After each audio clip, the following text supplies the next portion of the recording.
माया का पर्दा रहेगा तब तक व्यक्ति महाराज कर नहीं सकता। अब महाराज की कथा ध्यान देकर सुने। श्रीमद् भागवत में दिया गया है, श्री शुकोवाच भगवान पिता रात्रि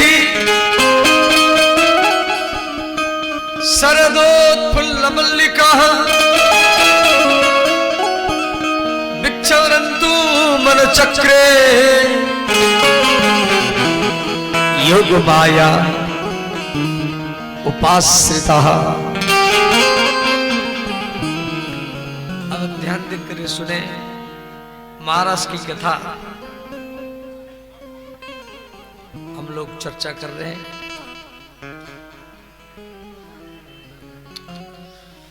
भगवान पिता रात्रि ही, रात्रि ही ये द्वितीय विभक्ति का बहुवचन है। जैसे नदी नद्यो नद्या नदीम नदी नदी, तो ऐसे रात्रि ही माने अनंत रात। भगवान जो महाराज के थे वो हम लोगों का रात नहीं, हम लोगों का रात जो होता है ना वो 12 घंटा वाला रात होता है। तो भागवत में दिया गया है ब्रह्मरात्र, ब्रह्मा जी का एक रात। ब्रह्मा जी का एक रात कितना होता है ध्यान देना।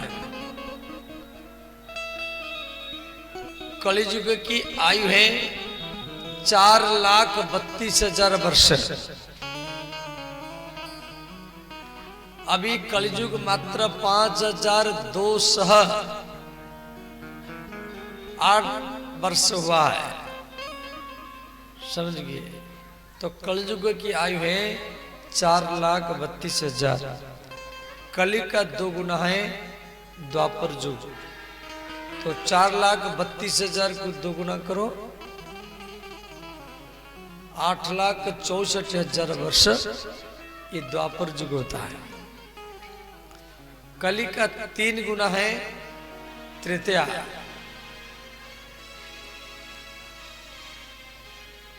तो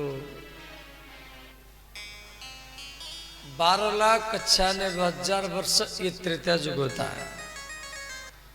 और कलि का 4 गुना है सत्य युग, माने 16,128,000 वर्ष, माने 17,28,000 वर्ष ये होता है सत्य युग। सिर्फ कलियुग का याद रखो। कलियुग का है 4,32,000, कलि का 2 गुना है द्वापर युग, कलि का 3 गुना है त्रेता युग, कलि का 4 गुना है सत्य युग।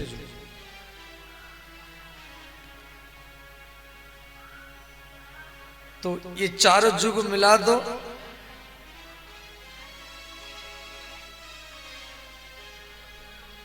ये होगा कितना 43,20,000 वर्ष। तो सत्य तृतीया द्वापर कलि जब एक बार रिपीट होगा तो 43,20,000 वर्ष बैठेगा। और इस प्रकार सत्य तृतीया द्वापर कलि 1 बार 2 बार 3 बार 4 बार 5 बार, और ये 28वां चक्कर रिपीटेशन अभी चल रहा है। अभी जो ये कलयुग चल रहा है ये 28वां कलयुग। 28वां कलयुग समझ आते हैं, माने सत्य तृतीया द्वापर कलि 27 बार बीत चुका है। इसलिए आप जब संकल्प करते हैं अष्टविंशति कलियुगी कलि प्रथम चरणे जम्बूदीपे भारतखंडे बिहार प्रांति अररिया जनपदे भरगामा प्रखंडे अमुक वासरी अहम संकल्पम करोमि। इस प्रकार आप संकल्प करते हैं। द्वितीय प्रार्धे माने ब्रह्मा जी का 2 प्रार्ध आयु है। प्रार्ध समझ जाते हैं? एक में 16 शून्य लगाओ, वो है एक प्रार्ध।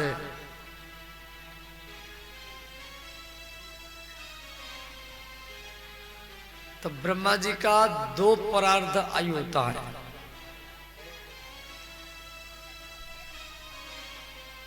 तो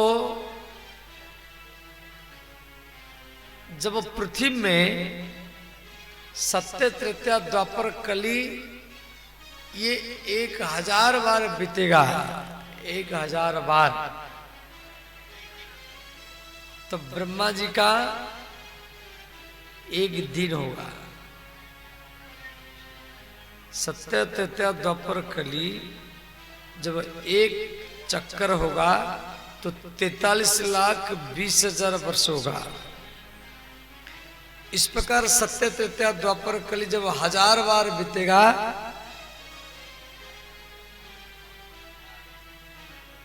तो ब्रह्मा जी का एक दिन होगा, और भगवान शिव जी का एक प्रहर 3 घंटा होगा, और भगवान विष्णु का एक क्षण होगा। इतना ये लंबा हिसाब। तो श्री ब्रह्मा जी की रात, हम लोग का रात नहीं, हम लोग का रात है 12 घंटा का। तो ब्रह्मा जी का जो रात है वो कैलकुलेटर लेके हिसाब लगाएंगे तो 429 करोड़ 40,80,00,000 वर्ष जो ब्रह्मा जी पृथ्वी पर होगा, तो ब्रह्मा जी का दिन 12 घंटा होगा। ये आपके मन में ये हिसाब मन नहीं बैठेगा, समझिए। केवल आप इतना ही याद रखिए। तो भगवान कृष्ण जो महाराज के थे, ब्रह्मा जी का एक रात, तो भगवान आप पिता रात्रि शरदोत्पल मल्लिका, शरद पूर्णिमा को, शरद पूर्णिमा समझ जाते माने आश्विन मास पूर्णिमा, दुर्गा पूजा के बाद जो पूर्णिमा आती है जिसको बोलते रास पूर्णिमा, उसी दिन भगवान महाराज के थे। तो भागवत में महाराज की कथा है। महाराज माने रसानाम समूह इतिरास, रस भी कई प्रकार के होते हैं। रस माने ये जो गन्ना वाला रस नहीं, या फल खाने वाला रस नहीं, ये सब गन्ना रस, फल का रस, ये तो खा लिया, इसका नशा 10 मिनट में उतर जाएगा। मदिरा का रस, रस माने जैसे माँ और बेटा, इनमें वात्सल्य रस का होता है। वात्सल्य रस, माँ जो प्रेम करती हैं किसी बच्चा को, कोई भी माँ प्रेम करती हैं, चुंबन देती हैं, ऊपर उछालती हैं, फिर गोदी में ले जाती हैं। तो माँ जो प्रेम करती है बच्चा को, वह प्रेम वो किसी विद्यालय से, कोई स्कूल से, यूनिवर्सिटी से वो सीख करके नहीं आई, उसको कोई पढ़ाया नहीं है, ये उसका स्वतः ही हृदय का, दिल का भाव है। तो माता और पुत्र में वात्सल्य का रस होता है। पुत्र कितना भी सुंदर हो या काला हो, गोरा हो, या पुत्र धनवान हो, गरीब हो, लंगड़ा हो, विकलांग हो, अंधा हो, गूंगा हो, तो मां का जो प्रेम, भले जो इंजीनियर है, डॉक्टर है, उनके प्रति जितना है, कोई बेटा विकलांग हो या गूंगा भी हो, मां का प्रेम वो विकलांग के बेटा के प्रति ज्यादा ही होता है। श्रोता,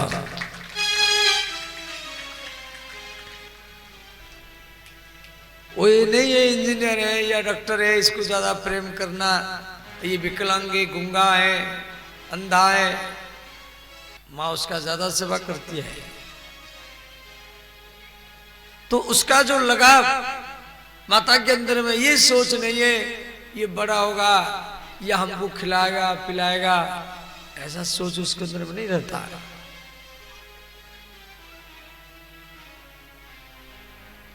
तो माता और पुत्र, इसका नाम है वात्सल्य रस।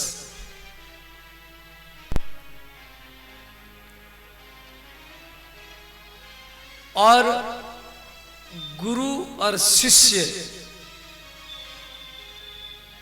इसमें माने दास्य रस। जैसे राम और हनुमान, हनुमान जी राम जी के सेवक है, हरदम हनुमान जी राम जी के चरण में बैठे रहते हैं। जब भगवान कोई काम बोल देंगे पहले मैं करूंगा, ये हनुमान जी के अंदर में सोच रहता है, जब भगवान कुछ बोलेंगे तो पहले मैं करूंगा। तो पुत्र हो या सेवक हो या स्त्री हो, ये भी 3 प्रकार के होते हैं। उत्तमम चिंतितम कुर्यात्, उत्तम कोटि के पुत्र, उत्तम कोटि के सेवक, उत्तम कोटि के स्त्री, उत्तम कोटि के शिष्य, उसको कहा जाता है जो बोलने के, ये बोलने से पहले कर देता है।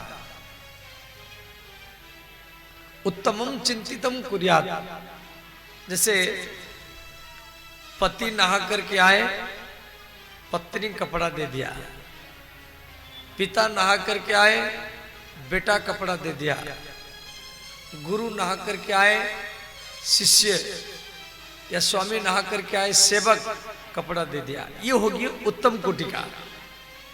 इनको उत्तम कोटि का पुत्र, उत्तम कोटि का शिष्य, उत्तम कोटि का स्त्री, उत्तम कोटि का सेवक कहा जाता है, जो बोलने से पहले कर देता है।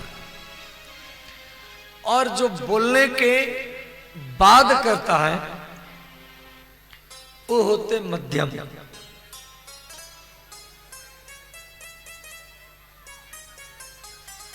पति नहा करके आए, स्त्री को बोले मेरा कपड़ा लाओ, तो स्त्री कपड़ा लाई। पिता नहा करके आए, बेटा को बोले बेटा कपड़ा लाओ, बेटा कपड़ा लाया। स्वामी नहा करके आए, सेवक को बोले कपड़ा लाओ, तो सेवक लाया। ये हो गया मध्यम। क्या है मध्यम? एक होता है बोलने से पहले करता है, और एक होता है बोलने के बाद में करता है। ध्यान देना, बोलने से पहले करने वाला उत्तम, बोलने के बाद में करने वाला मध्यम। और एक होता है बोलने के बाद में करता नहीं है। एक होता है जो बोलने के बाद में करता नहीं है। पिता नहा करके आए, बेटा को बोले बेटा कपड़ा लाओ, बेटा बोलता है मेरे पास समय नहीं है। पति नहा करके आए, पत्नी को बोले कपड़ा लाओ, पत्नी बोलती है कि आपको कपड़ा दिखाई नहीं दे रहा है।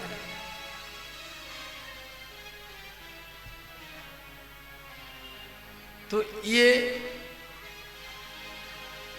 माने निम्न कोटि के होते हैं, क्या नीच क्वालिटी के, समझ गए। अब आपका बेटा, आपका शिष्य, आपका सेवक उत्तम कोटि के हैं या मध्यम कोटि के हैं या निम्न कोटि के हैं, जो बोलने के बाद में करता नहीं है, आप अपने मन को टटोलो। अपने घर में सब है, ये परिवार में आप लोग रहते हैं। यदि आपका बेटा, आपका शिष्य या आपकी सेवक जो बोलने के बाद में करता नहीं है, अब उसमें आप ज्यादा समय देंगे, ज्यादा रुपया लगाएंगे, तो वो आगे चल कर के आपको ही दुख देगा। आपका विरोध करने वाला, आपका विरोध करने के लिए पटना से, दिल्ली, बम्बई से कोई नहीं आएगा। जिसको आप जिसमें रुपया लगा रहे हैं, जिसमें समय दे रहे हैं, वही आपका विरोध करेगा। और यदि आपका पुत्र, शिष्य, पत्नी उत्तम कोटि का है, जो बोलने से पहले कर देता है, ऐसा पुत्र है, ऐसा बेटी बेटा है, शिष्य है, उसमें आप समय लगाओ, उसमें आप समय दो, उसमें रुपया लगाओ, और आपके मरने के बाद में भी वो आपको समाज में अमर बना करके ही रखेगा। आप चले जाने के बाद में भी वो आपका प्रतिष्ठा को समाज में बना करके रखेगा। तो हनुमान जी उत्तम कोटि के सेवक है। ये दास्य रस, क्या है दास्य रस,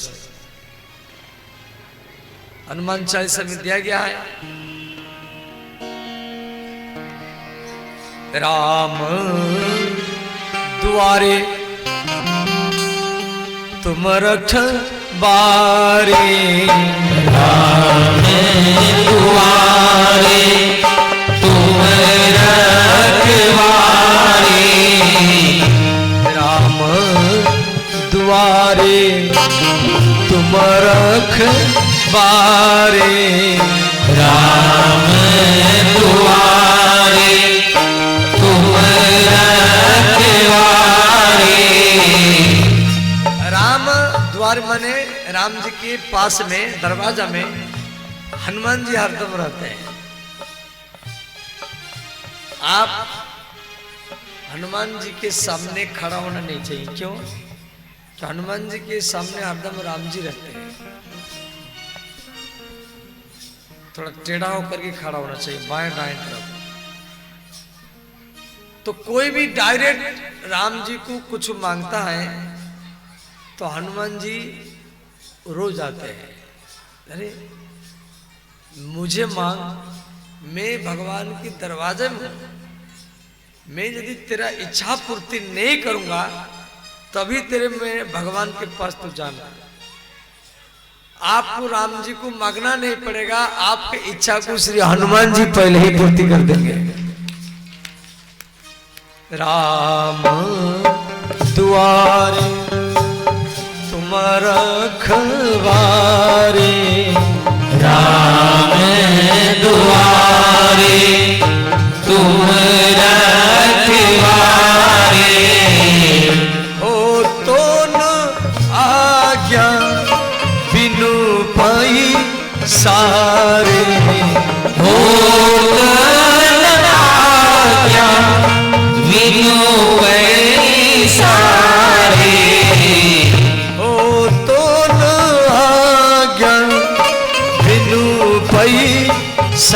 सारे हो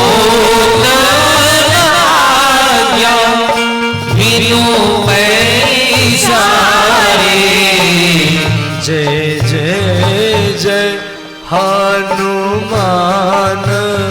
गुसाई जय जय जय हनुमान गुसाई कृपा करो गुरु देव की नाम कृपा करो गुरु देव की नाई। सब गाइए, दोनों हाथ उठा कर गाइए।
दास्य रस।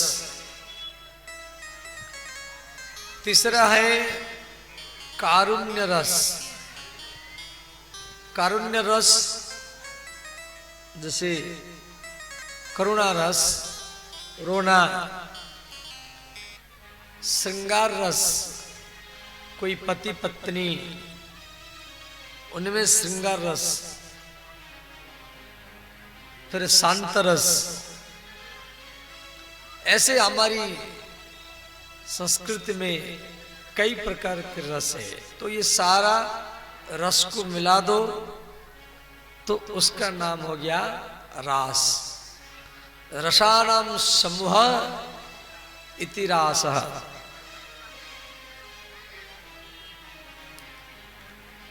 तो भगवान जो रास किए और महारास, रास तो भगवान हर गांव में किए हैं, हर घर घर में किए हैं। वृंदावन में हर गांव में रास मंडप है, परंतु महारास 4 बार किए हैं। तो भागवत में जो महारास का वर्णन है उस शरद पूर्णिमा का है। भगवान पिता रात्रि शरदोत्फुल्ल मल्लिका। तो श्री कृष्ण जो श्रीधाम वृंदावन बंसीवट यमुना के तट में महारास किए, तो उसमें जो गोपियां थी वो भी कई प्रकार के हैं। अब मैं गोपियों का वर्णन कर रहा हूं, आप ध्यान देकर के सुने।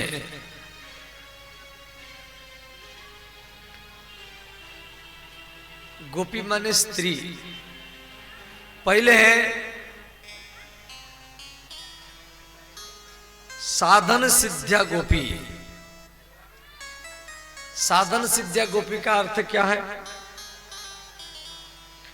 जितना सब साधु लोग माने हिमालय में, पंचवटी में, चित्रकूट में, समुद्र के किनारे में, जंगल में, वन में, घर में साधना करते करते सिद्ध हो गए। साधना करते करते सिद्ध हो गए। वो सब भगवान से महारास करने के लिए, भगवान को पाने के लिए वृंदावन में वो सिद्ध साधु लोग जाकर के गोपी के रूप में, स्त्री के रूप में जन्म लिए। तो उन गोपियों को साधन सिद्ध्या गोपी ही कहा जाता है। समझ गए? दूसरा है मंत्र रूपा गोपी। मंत्र रूपा गोपी का क्या अर्थ है? दुनिया में जितना मंत्र है, जैसे हनुमान का मंत्र हम हनुमते नमः, विष्णु का मंत्र ओम विष्णवे नमः, ओम नमो नारायणाय, ओम नमो भगवते वासुदेवाय। जैसे शिव जी का मंत्र ओम नमः शिवाय, नमः शिवाय, ओम नमो भगवते शिवाय। शनि का मंत्र सम शनिश्चराय नमः। वरुण का मंत्र बम वरुणाय नमः। श्री सरस्वती का मंत्र ऐं सरस्वती नमः। गणेश का मंत्र गुम गणेशाय नमः। श्री महामृत्युंजय मंत्र ओम त्र्यंबकम यजामहे सुगंधि पुष्टिवर्धनम उर्वारुकमंदनात् मृत्युमुक्षमामृतात्। या गायत्री मंत्र ओम भूर्भुवस्व तत्सवितुर्वरेण्यं भर्गो देवस्य धीमहि धियो यो नः प्रचोदयात्। ओम ओम शांति, ओम गुरुवे नमः। माने जितना मंत्र है वो सारा को सारा मंत्र भगवान कृष्ण को पति के रूप में पाने के लिए वृंदावन में जाकर के वो सब मंत्र गोपी बना, तो उन गोपियों को मंत्र रूपा गोपी ही कहा जाता है। मैंने मंत्र ही गोपी बना, समझ गए? वृंदावन की जो स्त्रियां हैं वो साधारण नहीं है, वो सब साधारण स्त्रियां नहीं है। अब तीर्थ रूपा गोपी, तीर्थ रूपा गोपी का क्या अर्थ है? वृंदावन में माने संपूर्ण भारत में नहीं, भारत के बाहर में भी जितना सब तीर्थ है, जैसे हरिद्वार है, गया है, प्रयाग है, गंगा है, यमुना है, सरस्वती है, सिंधु है, कावेरी है, जितना सब वैष्णव देवी, अमरनाथ, प्रभास क्षेत्र, कुरुक्षेत्र, द्वारिका, श्रीरंगम, सेतुबंध, तिरुपति बालाजी, गंगा सागर और जगन्नाथपुरी, चित्रकूट, पंचवटी, जनकपुर, गया, प्रयाग, बैद्यनाथ और केदारनाथ, बद्रीनाथ, गंगोत्री, जमुनोत्री, जितना सब पवित्र तीर्थ है, ये जितना सब पवित्र तीर्थ है, वो भगवान कृष्ण से रास करने के लिए वृंदावन में जाकर की गोपी बना, तो उन गोपियों को तीर्थ रूपा गोपी ही कहा जाता है।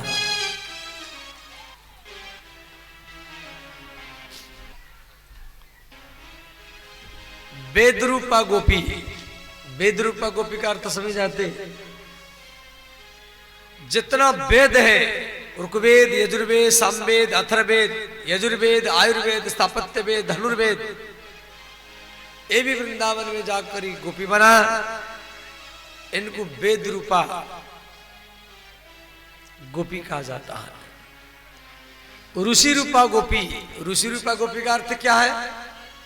जितना सब ऋषि मुनि है, विश्वामित्र मुनि, वशिष्ठ, भरद्वाज, गौतम, अत्रि मुनि, सरभंग मुनि, वाल्मीकि मुनि, अगस्त मुनि, पुलस्त मुनि, सुतीक्षण मुनि, ये जितना सब ऋषि लोग वो भगवान को पाने के लिए वृंदावन में जाकर एक गोपी बना, उनको ऋषि रूपा गोपी कहा जाता है। ग्रंथ रूपा गोपी, ग्रंथ, ग्रंथ समझ जाते? ग्रंथ माने जैसे भागवत ग्रंथ है, रामायण ग्रंथ है, गीता ग्रंथ है। ग्रंथ, ग्रंथि शब्द से ग्रंथि, ग्रंथ, चलो ग्रंथ छोड़ो, गांठ समझाते ना, गांठ, गांठ तो आप सबको मालूम है, जैसे कपड़ा में गांठ लगाते हैं, रस्सी में गांठ लगाते हैं, ब्राह्मण लोग को जनेऊ में गांठ लगाता है, माता लोग अपनी केस में गांठ लगाती हैं, तो ये जो गांठ है ये आप खोल सकते हैं, इन गांठों को आप खोल सकते हैं। परंतु आपके मन में, आपके बुद्धि में, आपके दिल में कुछ अज्ञान का गांठ है। आपके मन बुद्धि विवेक में कुछ अज्ञान का गांठ है जो आप खोल नहीं पाएंगे, जो आप उसको खोल नहीं पाएंगे। तो आपके मन बुद्धि विवेक में जो अज्ञान के गांठ को खोल देता है उसको ग्रंथ ही कहा जाता है। श्रोता, तो ग्रंथ क्या है ना? भागवत, रामायण, गीता, लिंग पुराण, ब्रह्म पुराण, अग्नि पुराण, स्कंद पुराण, शिव पुराण, शास्त्र हैं। शास्त्र भी 6 प्रकार के, तर्क शास्त्र, न्याय शास्त्र, उत्तर मीमांसा, पूर्व मीमांसा। तो ये जितना सब सदग्रंथ है जिनसे व्यक्ति को ज्ञान मिलता है, और वो सब सदग्रंथ जाकर के वृंदावन में गोपी बना, स्त्री बना। तो उन गोपियों को ग्रंथ रूपा गोपी कहा जाता है। समझ गए? ऐसे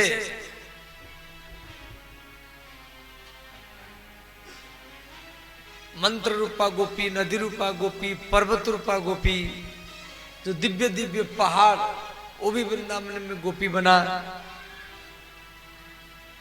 तो इस प्रकार ये 19 प्रकार के गोपी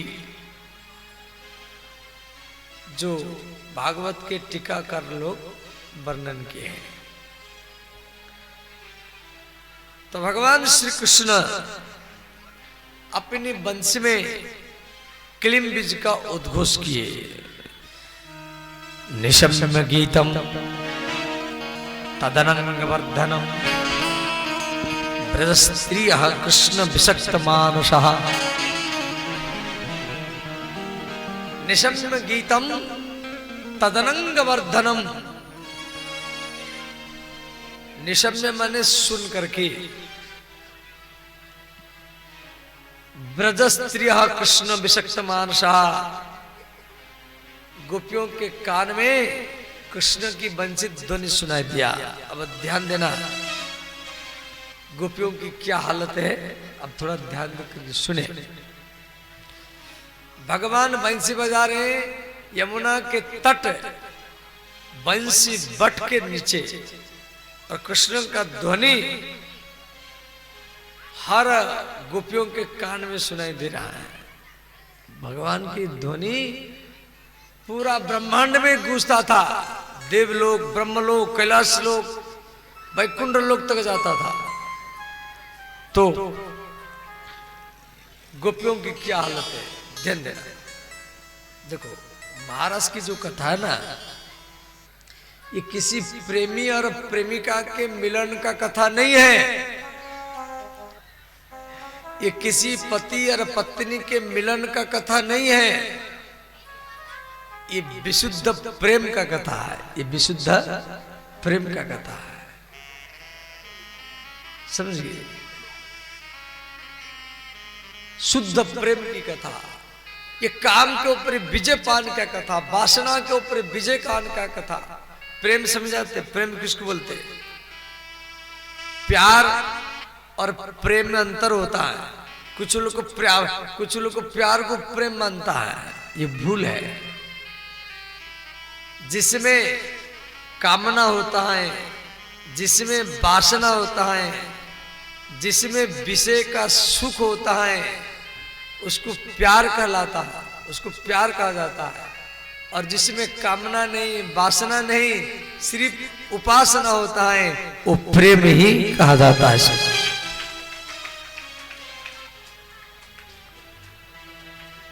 विशुद्ध प्रेम।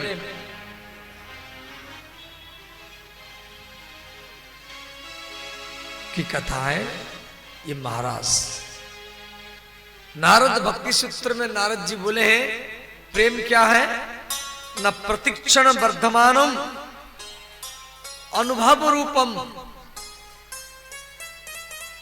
इति प्रेम स्वरूपम।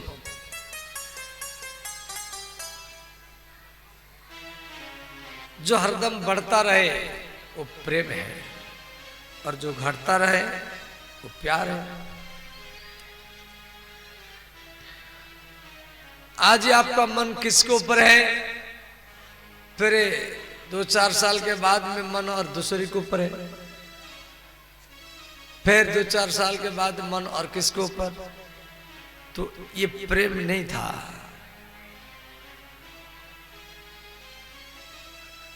प्रेम में बिल्कुल कोई कामना का, वासना का गंध न हो, उसको शुद्ध प्रेम कहा जाता है। तो श्री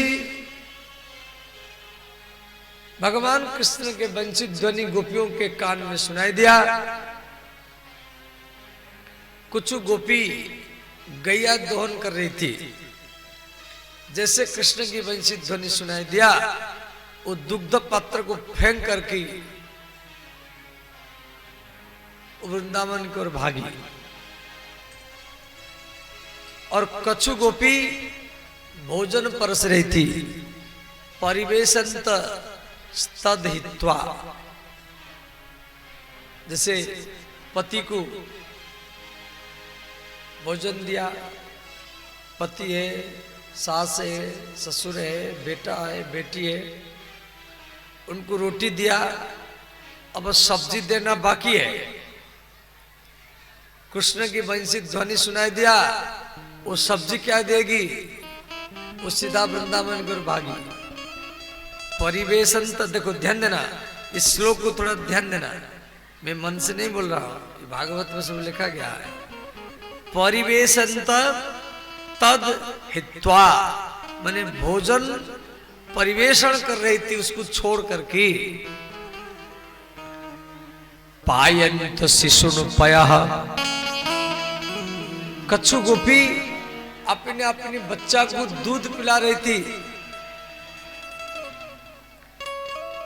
कृष्ण की वंचित ध्वनि सुनाई दिया, वो बच्चा को छोड़ करके वृंदावन की ओर भागी। कछु गोपी अपने अपने पतियों के चरण दबा रही थी। कृष्ण की वंशित ध्वनि सुनाई दिया, वो पति को छोड़ करके वृंदावन और भागी। और कछु गोपी अंजन्यः कश्चलोचनाः, अंजन, अंजन माने काजर, अंजन शब्द का अर्थ है काजर। गोपी एक आंख में काजर लगाई है, दूसरी आंख में काजर लगाना बाकी है, और कृष्ण की वंशित ध्वनि सुनाई दिया, वो भी वृंदावन की ओर भागी।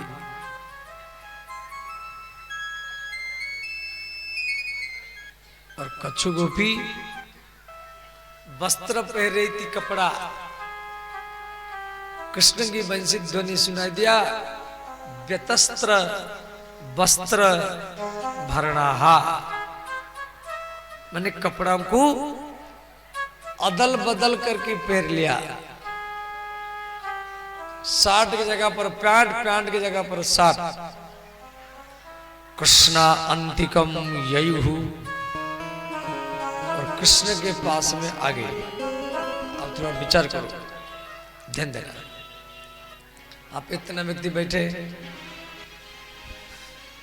किसी भी स्त्री को कहा जाएगा कि आप एक आंख में काजल लगा करके और भरगामा में घूम करके आओ, तो क्या वो स्त्री जाएगी?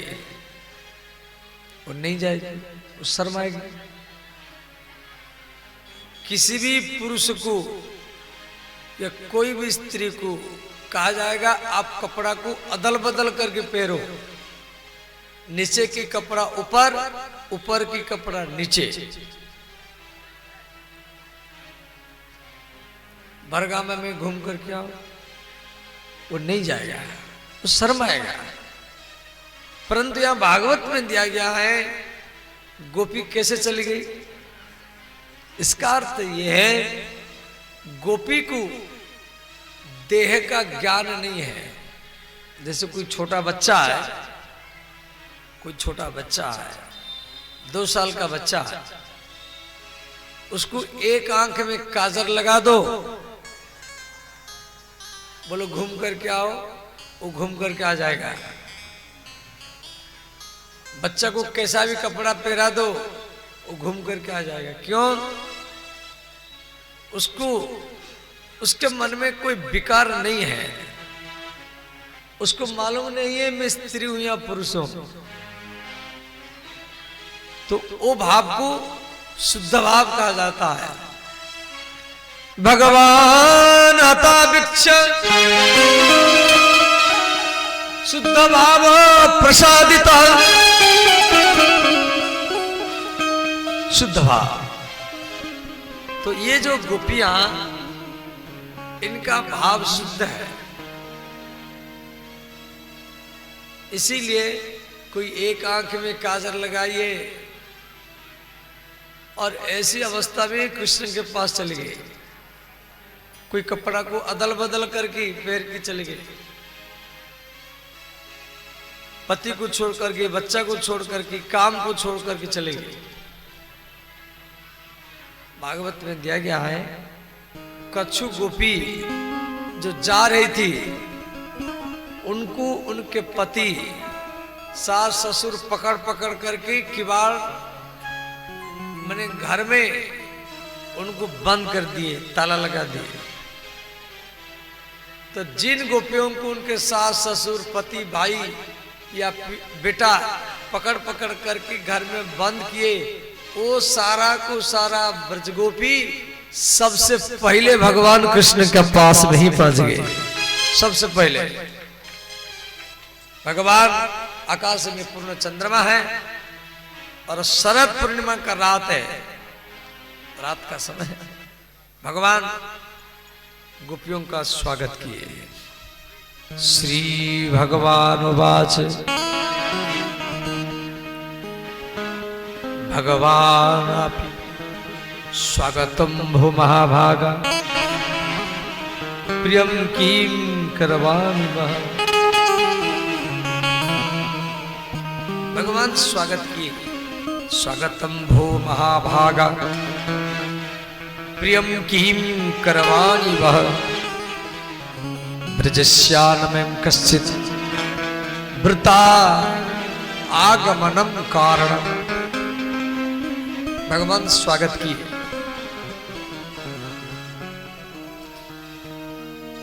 स्वागत कई तरीका से होता है।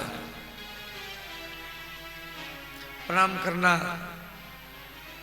हाथ मिलाना, हाथ जोड़ देना, राम राम भैया, राधे राधे भैया, ऐसे बोल देना, या आसन से खड़े हो जाना, आसन से खड़े हो जाना, वो भी एक प्रकार की स्वागत है। और वो भी यदि नहीं कर सकते तो जो आया है, जो आपके घर में आया है, उसके मुख, यदि आप राधे राधे राम राम या प्रणाम नहीं कर रहे हैं, हाथ नहीं मिला रहे हैं, या प्रणाम या आसन से खड़े नहीं हो रहे, तो जो व्यक्ति आपके घर में आया है, आंगन में आया है, उसके मुख देख करके थोड़ा सा मुस्कुरा दो, थोड़ा सा मुस्कुरा दो, वो भी सबसे बड़ा स्वागत ही माना जाएगा। और आपके घर में व्यक्ति आया है, आप घर में छुप करके बैठे रहेंगे,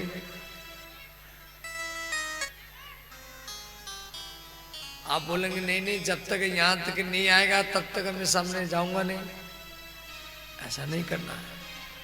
कोई वरिष्ठ व्यक्ति, कोई समाज सेवी व्यक्ति या कोई नेता हो, संत हो, आपके घर में आया तो आपका भी कर्तव्य है, स्वागत करना चाहिए। और यदि आप स्वागत नहीं किया, वो तो चला जाएगा, वो तो चला जाएगा, परंतु दिन भरी आपके मन में, आपके दिल आपको तड़पाएगा। देखो मेरे घर में आया, मैं सामने भी नहीं गया, आपके मन में टेंशन आएगा।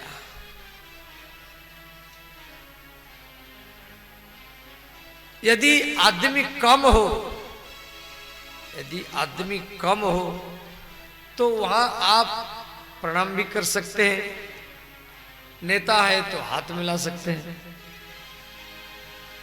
कोई संत है तो प्रणाम भी कर सकते हैं। परंतु यदि आदमी ज्यादा हो और वहां हाथ मिलाना नहीं चाहिए, वहां एक एक जा करके प्रणाम छूना भी नहीं चाहिए, चरण छूना नहीं चाहिए, वहां केवल केवल आसन से खड़े हो जाना, यही स्वागत ही माना जाता है। जैसा स्थिति है उसी प्रकार का स्वागत करना है। अब आदमी ज्यादा है और कोई नेता आ गया या कोई संत आ गया और हम सब एक एक जा करके प्रणाम करेंगे, तो प्रणाम करने के लिए तो घंटों भरी समय लगेगा, फिर भाग दौड़ होगा, मैं करूंगा, उसमें कोई दब जाएगा, कोई कुचल जाएगा, कोई नीचे गिर जाएगा, फिर वो व्यवस्था के नाम पर फिर अव्यवस्था हो जाएगा।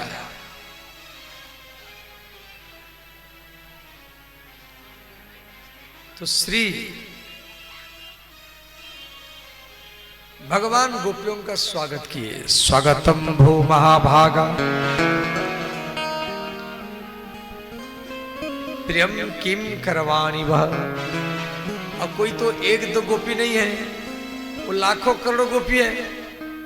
रात का समय है, शरद पूर्णिमा का रात है, आकाश में पूर्ण चंद्रमा है, यमुना का किनारा है, बंसी बट है। तो भगवान गोपियों का स्वागत किए और बोले, गोपियों इस रात में आप अपनी पति को छोड़ करके कैसे चले आए? पति कैसा हो? भगवान कह रहे हैं, दुशीलो दुर्भगो वृद्ध पति बूढ़ा हो या पति बालक हो, पति रोगी हो या अंधा हो या गूंगा हो या विकलांग हो या धनवान हो या गरीब हो, पति काला हो गोरा हो, देसी हो विदेशी हो, वो कैसा भी हो, विवाह मंडप में या कोर्ट में या मंदिर में या घर के किसी वरिष्ठ व्यक्ति के सामने साक्षी देकर की, अग्नि को साक्षी देकर की या बड़े बूढ़े व्यक्ति को साक्षी देकर की या भगवान को साक्षी देकर की, जिसका हाथ पकड़ करके आप शादी किया, उसका साथ देना स्त्री का ही धर्म है। वो पति कैसा हो, गूंगा हो, लंगड़ा हो, विकलांग हो, धनहीन हो, वृद्ध हो, ये बात को भगवान बोले, ये बात को श्री कृष्ण बोले गोपियों को, ये गोपियों इस रात में आप अपने पति को छोड़ करके कैसे चले आए? तो अब गलत क्या है? प्रत्यात ब्रजम न इहस्तेयम। ध्यान देना, इस श्लोक का अर्थ है प्रत्यात, सब अपना अपना घर जाओ, न इहस्तेयम, यहां खड़े मत रहो, रात का समय चले जाओ। भगवान कृष्ण बोले और गोपी क्या बोली? ध्यान देना, गोपी बोली, हे कृष्ण आप जो कह रहे ठीक कह रहे हैं, स्त्री के लिए पति का घर ही वैकुंठ है। पति के पास रहना, भगवान के पास रहना। पति को छोड़कर के स्त्री कहां भी रहेगी उसको दोष माना जाएगा, गलत माना जाएगा।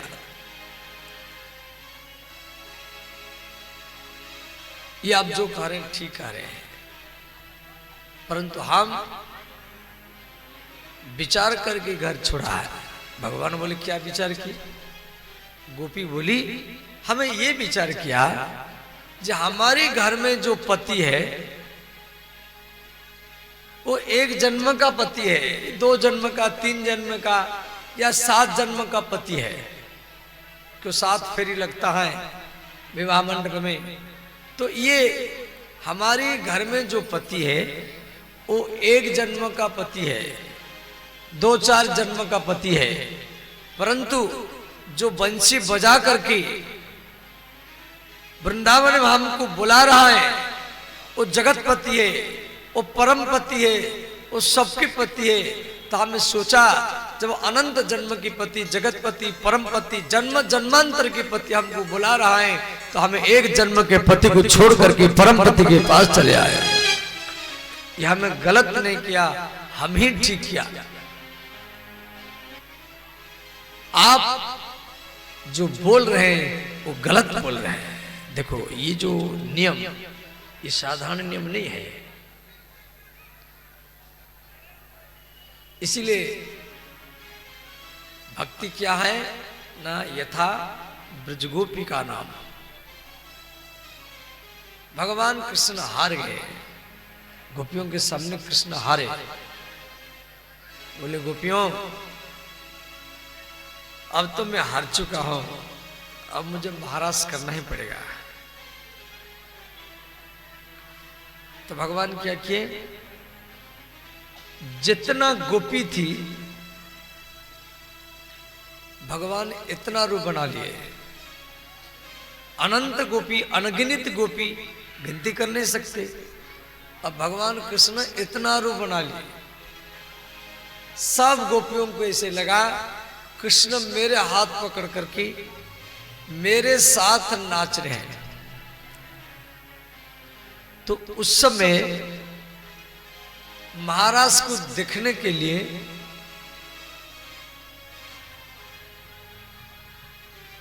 देवता लोग आ गए।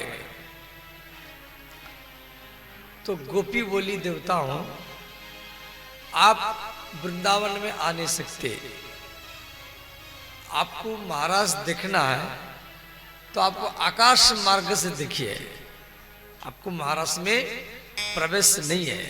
बताओ, जहां इंद्रदेव, वरुणदेव, कुबेर, सूर्यदेव, उनको भी महाराष्ट्र में जाने का अनुमति नहीं मिला। ब्रह्मा जी को भी नहीं मिला।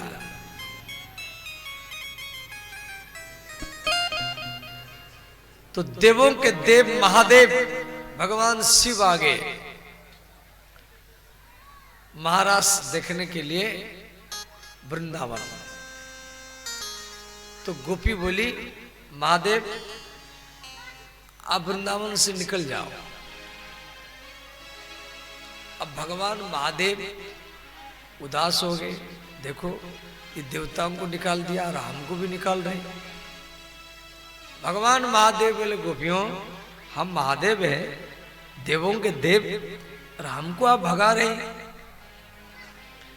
गोपी बोली महादेव यहाँ एक ही पुरुष है, वो केवल कृष्ण है और सब गोपी है। यहाँ दूसरा पुरुष रह नहीं सकता, इसलिए आप यहां से निकल जाओ। तो भगवान शिव बोले ऐसा कोई व्यवस्था करो जो हम भी महाराष्ट्र में शामिल हो जाए। तो भगवान शिव बोले गोपियों यदि मैं स्त्री बन जाऊंगा, यदि मैं गोपी बन जाऊंगा तो आप तो मुझे नहीं भगाएंगे। गोपियां बोली हाँ आपको गोपी बनना पड़ेगा। तो भगवान महादेव वो गोपी बने, लहंगा, चुंदरी, मेहंदी, महावर, जो माताओं का आभूषण, वो भगवान महादेव भी धारण किए। एक दिन भोली भंडारी बनकी ब्रज की नारी वृंदावन में आ गए। भगवान शिव जी को भी स्त्री बनना पड़ा। इसीलिए वृंदावन के बाहर में जितना शिवलिंग है, वो काशी में विश्वनाथ हो, हिमालय में केदारनाथ हो, उज्जैन में महाकाल है, देवघर में बैद्यनाथ, आपके मधेपुरा में श्रृंगेश्वरी, जितना सब शिवलिंग है, इनमें दूध, दही, पंचामृत, भांग, धतूरा चढ़ता है। परंतु वृंदावन के भीतर में जो शिवलिंग है, उसमें सोना, चांदी, कपड़ा, लता, चूड़ी, मेहंदी, महावर चढ़ता है। वृंदावन के भीतर में भगवान शिव गोपी के रूप में रहते हैं, इसलिए शिव जी का एक नाम पड़ा गोपेश्वर। बोले श्री गोपेश्वर भगवान की जय। कई वृंदावन जाना गर्मी के समय में, जैसे अब जनवरी, फरवरी, मार्च, अप्रैल, मई, जून में जाना, तो गोपेश्वर भगवान का श्रृंगार का दर्शन करना। हर रोज एक एक ट्रक फूल आता है वृंदावन में। बांके बिहारी और गोपेश्वर ये दोनों हैं मुख्य मंदिर, बांके बिहारी कृष्ण का, गोपेश्वर शिव जी का। हर रोज कई कई ट्रक फूल आता है, माने उनको इतना श्रृंगार करते हैं, सोना, चांदी, कपड़ा, लता में शिव जी को। आप गोपेश्वर के फूल बंगला दर्शन करना, एक बार दर्शन करेंगे सारा जिंदगी भर आपको याद आएगा। बड़े बड़े Delhi, Bombay, Calcutta, Dubai, Britain, France, America, वहां से पहले से साल भर पहले से बुकिंग रहता है। जो आज के दिन हम सजाएंगे शिव जी को, आज हम सजाएंगे, आज हम सजाएंगे। एक एक दिन में 10-10, 20-20 लाख, 1-1 करोड़ रुपया एक एक दिन में समाप्त कर देते हैं श्रृंगार करके। फूल तो ट्रक भरी फूल तो आता है, सोना चांदी भी आता है शिव जी को सजाने के लिए, स्त्री के रूप में, गोपी के रूप में सजाने के लिए है। और यदि आप वृंदावन जा नहीं सकते तो मोबाइल में यूट्यूब के माध्यम से देख सकते गोपेश्वर का फूल बंगला वृंदावन, तो आपकी मोबाइल में आ जाएगा। आजकल तो सब हो गया, सारा ब्रह्मांड यूट्यूब में, गूगल में, तो आप वहां जा नहीं सकते तो मोबाइल से दर्शन कर सकते हैं। तो इस प्रकार भगवान शिव गोपी के रूप में, ऋषि मुनि सब गोपी के रूप में आए हैं। भरद्वाज, श्री वशिष्ठ मुनि, याज्ञवल्क्य मुनि, ये विश्वामित्र सब गोपी के रूप में, जो ऋषि रूपा गोपी है, तीर्थ रूपा गोपी, सब तीर्थ गोपी बने। सब ग्रंथ रामायण भागवत आदि सब गोपी बने हैं। जितना नदियां हैं, गंगा, यमुना, सिंधु, कावेरी, वो भी गोपी बनी है। ये सारा आनंद ब्रज गोपी जिनका हम चर्चा कर चुके हैं। अब श्री सूरदास जी के भजन है, भगवान कृष्ण वृंदावन में महाराज कर रहे हैं।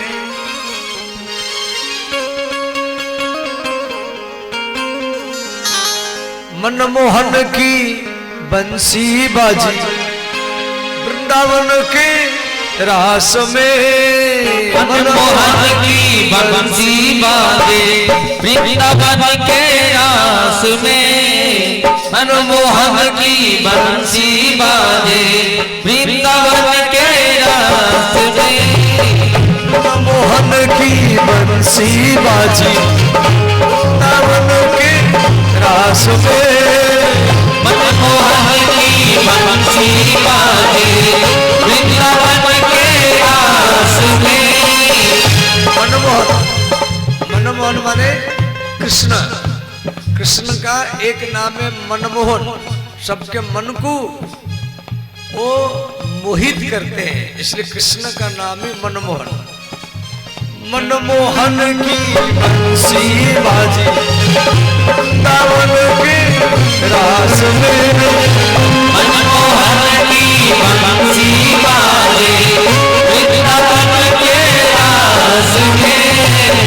ब्रह्मलोक में ब्रह्मा नाचे, शिव नाचे कैलाश में। ब्रह्मलोक में ब्रह्मा नाचे, शिव नाचे कैलाश में। ब्रह्मलोक में ब्रह्मा नाचे, शिव नाचे कैलाश में। ब्रह्मलोक में ब्रह्मा नाचे, शिव नाचे कैलाश में। सब गाइए, दोनों हाथ उठा कर गाइए।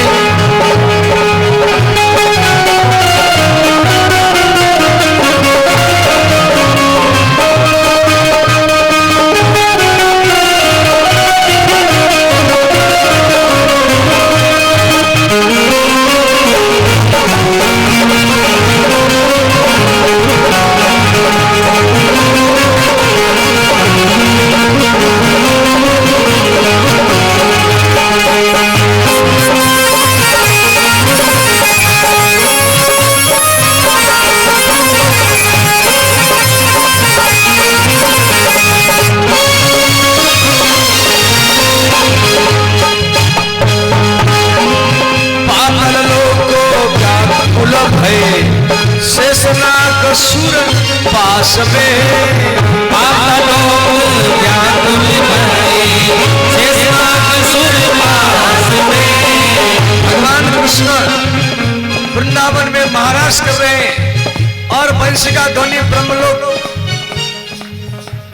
शिवलोक में जा रहा है और पाताल लोक में जा रहा है।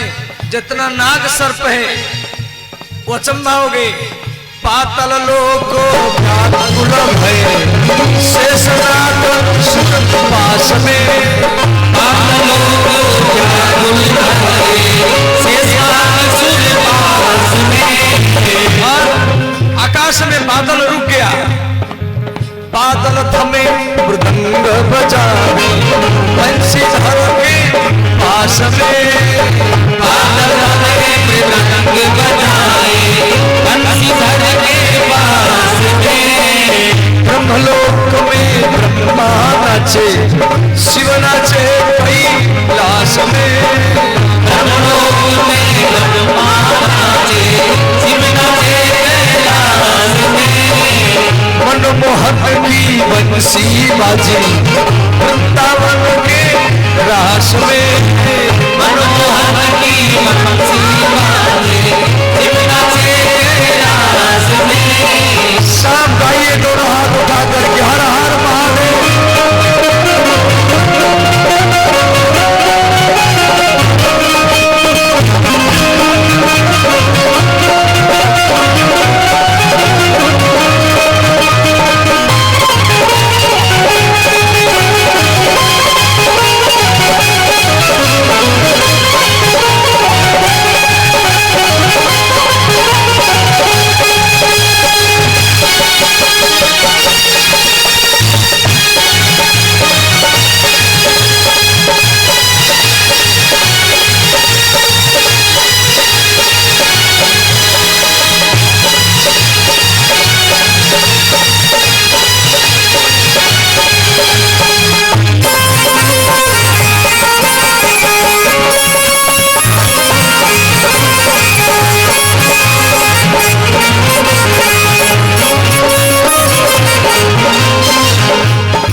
सहित नारायण मोहे वंश के विकास में। रम सहित नारायण मोहे वंश के विकास में। रम सहित नारायण मोहे वंश के विकास में। रम सहित नारायण मोहे वंश के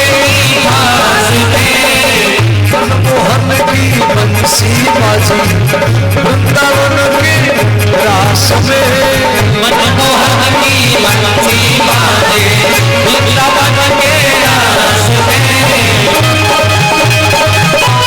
हरि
कृष्ण वृंदावन में महाराज कर रहे हैं और सारा ब्रह्मांड नाच रहा है। आपको नाचना नहीं है, रास के मर्यादा के अनुसार जो जिस जगह में बैठा है उसी जगह में आप थोड़ी देर के लिए सब खड़े हो जाइए, सब खड़े हो जाइए।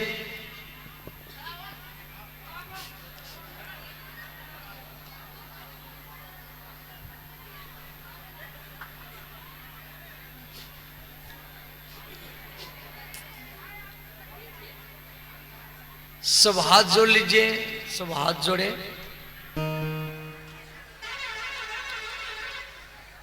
आंख बंद कर लीजिए, सब हाथ जोड़े, आंख बंद करें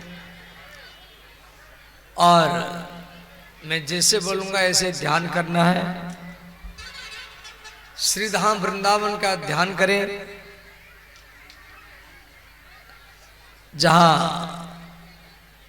अनंत गोपी है और अनंत कृष्ण है। माने जितना गोपी इतना कृष्ण। भगवान हर गोपियों के हाथ पकड़ करके नाच रहे हैं। आकाश में पूर्ण चंद्रमा है, कुंज निकुंज है, वन है, यमुना का किनारा है और देवता लोग आकाश मार्ग से फूल बारिश कर रहे हैं, उनका भी ध्यान करें। और भगवान शिव वो गोपी बन करके, वो स्त्री बन करके, वो भी कृष्ण के हाथ पकड़ करके नाच रहे हैं, उनका भी ध्यान करें। और जितना ग्रंथ है, जितना नदी है, जितना तीर्थ है, वो सब गोपी बन करके कृष्ण का हाथ पकड़ करके नाच रहे, उनका भी ध्यान करें। और आप भी इसी भरगामा से, इसी भागवत मंच से आप भी वृंदावन गए हैं, आप भी श्री राधा कृष्ण के हाथ पकड़ करके आप भी नाच रहे हैं। इस प्रकार आप ध्यान कर लीजिए।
सब आंख खोले, दोनों हाथ ऊपर उठाए